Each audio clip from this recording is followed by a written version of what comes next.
Patliputra, 185 before the Common Era.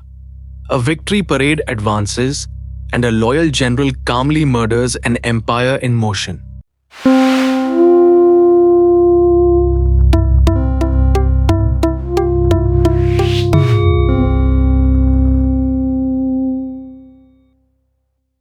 King Brihadratha rides in trust before his loyal troops. General Pushyamitra steps from the ranks, and with one sudden strike, the line of Chandragupta and Ashoka falls. Here, by the wide Ganga near Patliputra's walls, the proud Mauryan empire dies in its own parade ground. In the fading light of the Maurya age, Brihadratha the king and Pushyamitra, the general, stood at Patliputra's gates as an empire of stone and memory prepared to change hands. For more than a century, from Chandragupta to Ashoka, the Maurya capital at Patliputra ruled a subcontinent bound by roads, pillars, and royal orders carved into rock. Yet after Ashoka, the lion pillars watched a quieter struggle.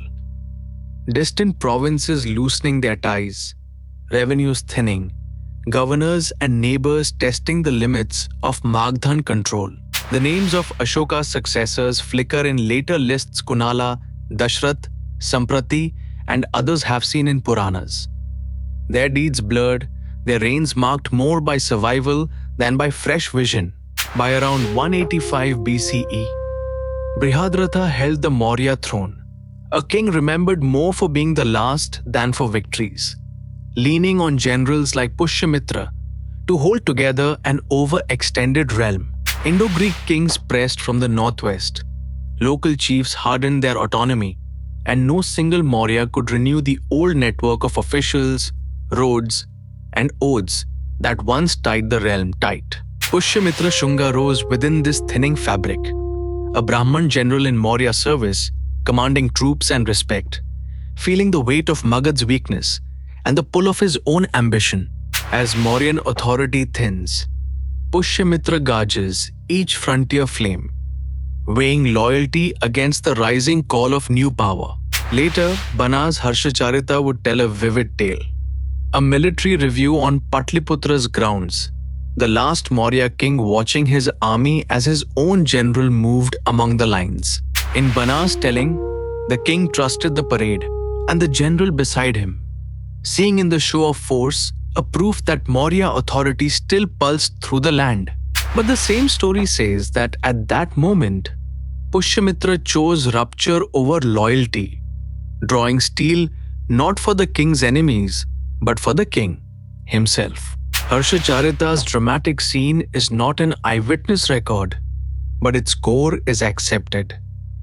Brihadratha fell, and with him the last Maurya claim on the Magdhan throne. In a heartbeat, festival order shatters. Pushyamitra's steel declares that the age of gentle emperors is ending. Whether by sudden assassination or slower maneuver, the effect was the same.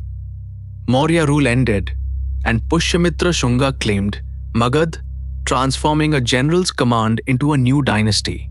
An inscription from Ayodhya later praised Pushyamitra's Ashwamedha sacrifices, public rites that tied his kingship to older Vedic ideals and announced Shunga power in sacred language. Buddhist texts would accuse Pushyamitra of harsh persecution, yet stone at Bharhut and Sanchi shows Buddhist monuments growing under Shunga-era patronage, complicating any simple tale of religious war. Chronicles like Ashokavadana mix memory and polemic.